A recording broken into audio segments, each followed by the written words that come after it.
पुढली बातमी, शेतमाल मार्केटमध्ये सुधारणांसाठी केंद्र सरकार आता नवा कायदा आणण्याच्या तयारीमध्ये आहे। केंद्राकडून मसुदा जाहीर करण्यात आलेला आहे।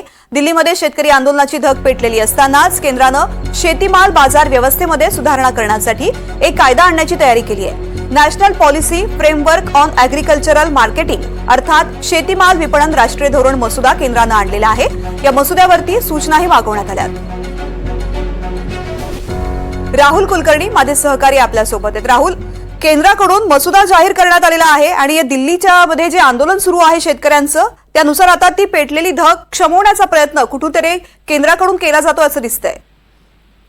असं म्हणण्याबरोबरच आपण असंही म्हणू शकतो की शेतमाल विक्री संदर्भामध्ये महत्वाची गोष्ट केंद्र सरकारनं हाती घेतली आणि मागच्या वेळेला ज्या चुका झाल्या होत्या की राज्य सरकारांचा त्या प्रक्रियेमध्ये सहभाग नव्हता, यावेळेला मात्र राज्य सरकारनं सुद्धा नवीन कायद्याच्या प्रारूपानुसार आपलं धोरण आखायला सांगितलं। या तीन महत्वाचे मुद्दे आहेत। एकच विक्री परवाना, राज्य असेल किंवा केंद्र सरकार असेल त्याच्यात एकच असेल, एकच नोंदणी, एकाच वेळेला तुम्ही नोंदणी करायची आहे आणि एकच एक दर आहे।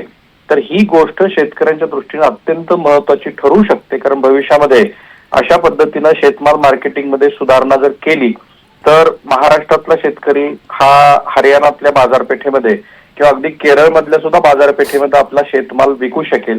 आता यातला प्रस्ताव काय ते नीट लक्षात घेतलं पाहिजे की देशातील बाजार समित्यासह शेतमाल खरेदी केंद्र, अॅग्रो सेंटर्स, खासगी बाजार, ग्रामीण भागातले शेतीमाल बाजार, शेतकरी उत्पादन करणाऱ्या कंपन्या FPO ज्याला आपण म्हणतो, सामायिक शेती व्यवसाय केंद्र, बाजारभाव थेट ई नामशी जोडण्याचा हा प्रस्ताव आहे।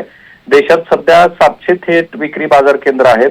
महाराष्ट्र, गुजरात, उत्तर प्रदेश, राजस्थान आणि कर्नाटक राज्यामध्ये 125 खासगी बाजार आहेत, 22,931 ग्रामीण बाजार, 7,57 बाजार समित्या, या सगळ्या एकत्रित करण्यात आलेल्या आहेत। आणि 4 महत्वाचे मुद्दे आहेत।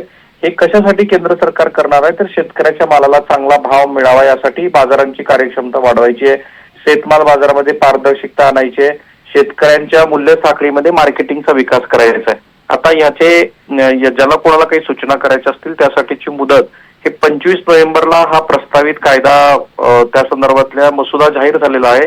पुढच्या 15 दिवसामध्ये या मुदतीत तुम्हाला तुमच्या काही सुधारणा द्यायच्या असतील तर त्या देता येतील। पण मी असं म्हणेल की सगळ्यात मोठा रिफॉर्म ज्याला आपण म्हणतो बाजाराच्या दृष्टीनं तो आणण्याचा घाट केंद्र सरकारनं घातला आहे। निश्चितच, आणि यामुळे शेतकऱ्यांना मोठ्या प्रमाणामध्ये फायदा होणं अपेक्षित आहे, ज्यामुळे मोठ्या प्रमाणात जेव्हा शेतकऱ्यांचं नुकसान होतं त्यावेळेस शेतकऱ्यांना आंदोलन करायची वेळ येते। मात्र या मसुद्यामुळे पुन्हा एकदा शेतकऱ्यांच्या हातामध्ये योग्य हमीभाव आणि फायदा नफा मिळेल अशी अपेक्षा व्यक्त करूया। धन्यवाद संपूर्ण माहितीसाठी।